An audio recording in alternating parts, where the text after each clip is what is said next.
gobollada koofureed halgankoodii oo maaragtay looga xoroobayay talyaaniga iyo cultureka sixiisii oo dhan ayuu ku socday.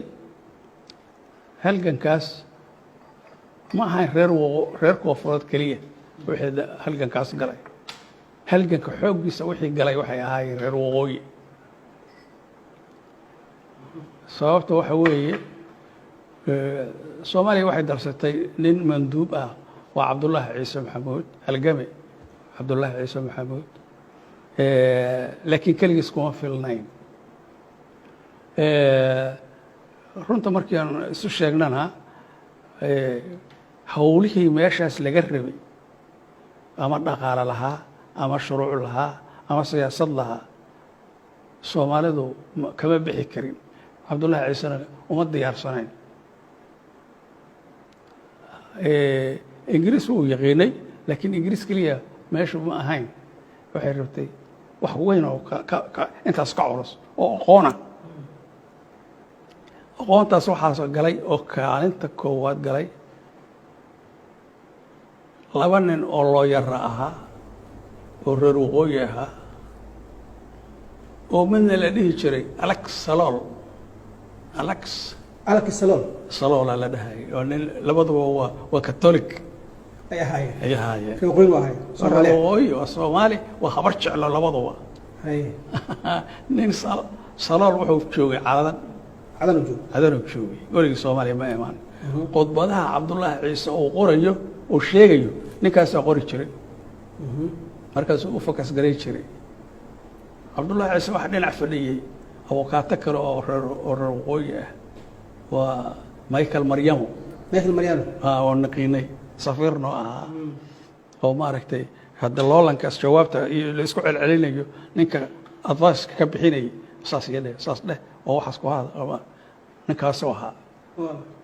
waxaa kaloo jiray xaggii dhaqaalaha meesha qarash badanay u baahanta oo deegaanka xafiis inaad yeelataa la rabaa oo maaragtay noloshaadii iyo cuntadaadii iyo guriga kiradiisii iyo waxaas oo dhan wax qaabilaa la rabaa.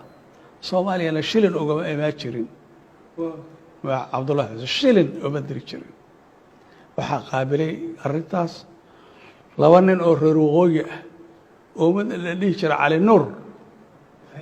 cali nuur baa la dhihi jiray. midna waxaa la dhihi jiray ismaaciil xasan. adiga baar ismaaciil ma aragta ninkii lahaa waaye. laakiin ninka labadooda darnaa waxa weeye waxa waaye waa ninka kaloo ahaa cali nuur. lacagta dhan ninka baxshay ninkaasuu ahaa qarashka badan bixinaya. marka dhaqaale ahaan iyo aqoon ahaanba wax badan ay ku taleen aad iyo aad maba soo baxdeenba haddii kale. waxaa kule nala loolamayo dagaalka nagu hayay manduubka etoobiya oo waagaas joogo meeshaas agliilo habta waldaa la dhahaya foreign ministerka oo ahaa markii dambena wuxuu noqday prime ministerka. ninkii waxa waaye waddanka dhanba qabsaday oo xayla salaasii labaad noqday agliilo habta waldaa la dhahaya.